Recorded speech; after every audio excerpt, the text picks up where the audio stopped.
ലാ ഇലാഹ ഇല്ലല്ലാഹയുടെ അടുത്ത പദര് തഹരീമുൻ നാർ.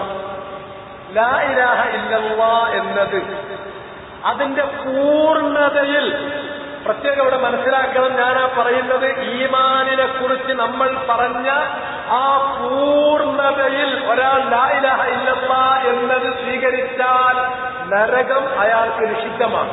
നരകത്തിന് അയാളെ അള്ളാഹു നിഷിദ്ധമാക്കി വെക്കുകയും ചെയ്തിരിക്കും. ലാ ഇലാഹ ഇല്ലല്ലാഹ് ചൊല്ലിയ എല്ലാ ആളുകൾക്കും വല്ല ഘട്ടം അവിടെ ആ ലാ ഇലാഹ ഇല്ലല്ലാഹ് അതിന്റെ പരിപൂർണതയിലാണ്. ഈ പരിപൂർണത എന്ന വാക്കുകൊണ്ട് കാര്യങ്ങൾ ഒതുക്കാനാണ് തുടക്കത്തിൽ ഞാൻ ആമുഖം പറഞ്ഞത്. അതൊക്കെ നിങ്ങളുടെ മനസ്സിൽ വേണം. ഈമാനിനെ കുറിച്ച് പറഞ്ഞത് ലാ ഇലാഹ ഇല്ലല്ലാഹ് എന്നത് അതിന്റെ പൂർണ്ണ അവസ്ഥയിൽ ഉൾക്കൊണ്ട പ്രഖ്യാപിച്ച ഒരു മനുഷ്യൻ നരകത്തിന് അയാളെ അല്ലാഹു ഹറാമാക്കിയിരിക്കുന്നു. നരകത്തിന് അയാളെ കിട്ടൂല. അൻ ഉത്ബാൻ ابن مالك الأنصاري ثم أحد بني سالم قال غدا علي رسول الله صلى الله عليه وسلم فقال لن يباقي عبد يوم القيامة يقول لا إله إلا الله يبتغي به وجه الله إلا حرم الله عليه النار رواه البخاري. ഉത്ബാൻ ഇബ്നു മാലിക്കിൽ നിന്നും മറ്റൊരാളിൽ നിന്നും ഉദ്ധരിക്കുന്ന ഒരു ഹദീസ്. ആ ഹദീസിൽ ഒരിക്കൽ നബി സല്ലല്ലാഹു അലൈഹി വസല്ലം പ്രഭാത സമയത്ത് എന്റെ അരികിലേക്ക് വന്നു. എന്നിട്ട് എന്നോട് ഉണർത്തി, ലൻ യുവാഫിയ അബ്ദുൻ യൗമൽ ഖിയാമ, ഖിയാമത്ത് നാളിൽ ഒരു മനുഷ്യനും എത്തിപ്പെടുന്നില്ല. എങ്ങനെയുള്ള മനുഷ്യൻ?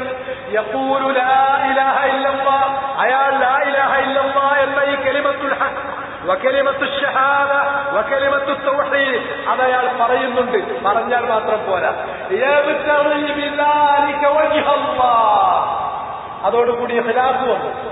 അത് അല്ലാഹുവിലുള്ള ഈമാൻ പൂർണ്ണമായി അയാൾ മുഅ്മിനും ബില്ലാഹ് മുവഹ്ഹിദും ബില്ലാഹ് മുഖ്ലിസും ബില്ലാഹ്.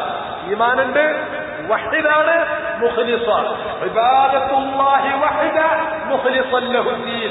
അതാണ് യബ്തഗി ബിദാലിക വജ്ഹല്ലാഹ്, അല്ലാഹുവിന്റെ വജ്ഹ് തേടിക്കൊണ്ട് മാത്രം ലാ ഇലാഹ ഇല്ലല്ലാഹ് എന്നത് പ്രഖ്യാപിച്ച ഒരു മനുഷ്യൻ ഖിയാമത്ത് നാളിൽ വരികയാണെങ്കിൽ ഇല്ലാ ഹറമല്ലാഹു അലൈഹിൻ നാർ, അയാളുടെ ശരീരത്തെ നരകത്തിന് അല്ലാഹു നിഷിദ്ധമാക്കും.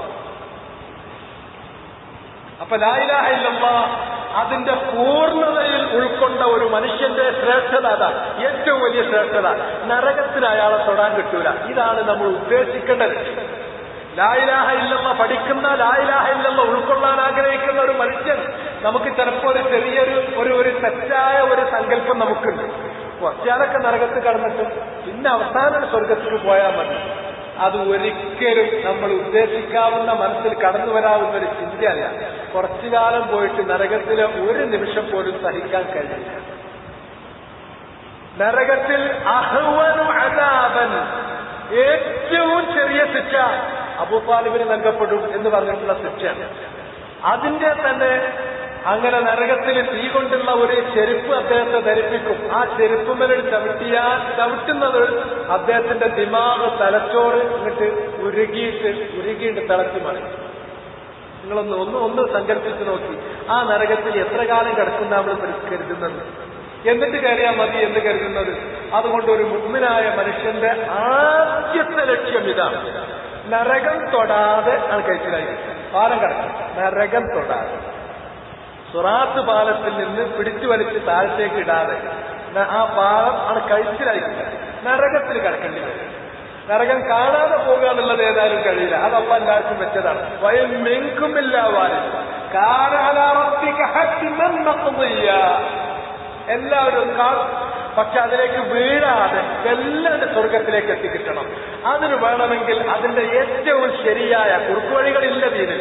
അതിനുള്ള ശരിയായ വഴി അത് ലാ ഇലാഹ ഇല്ലല്ലാഹ് എന്നത്. അത് അല്ലാഹുവിലുള്ള ഈമാൻ, തൗഹീദോടെ, ഇഖ്ലാസോടെ, ആ യബ്തഗി ബിദാലിക വജ്ഹല്ലാഹ് ഇബ്തിഗാഉ വജ്ഹില്ലാഹ് എന്ന ഖൈദ് പൂർത്തീകരിച്ചുകൊണ്ട്, ആ ഷർത്ത് പൂർത്തീകരിച്ചുകൊണ്ട് ലാ ഇലാഹ ഇല്ലല്ലാഹ് ഉൾക്കൊണ്ടാൽ ഇല്ല ഹറമല്ലാഹു അലൈഹിൻ നാർ.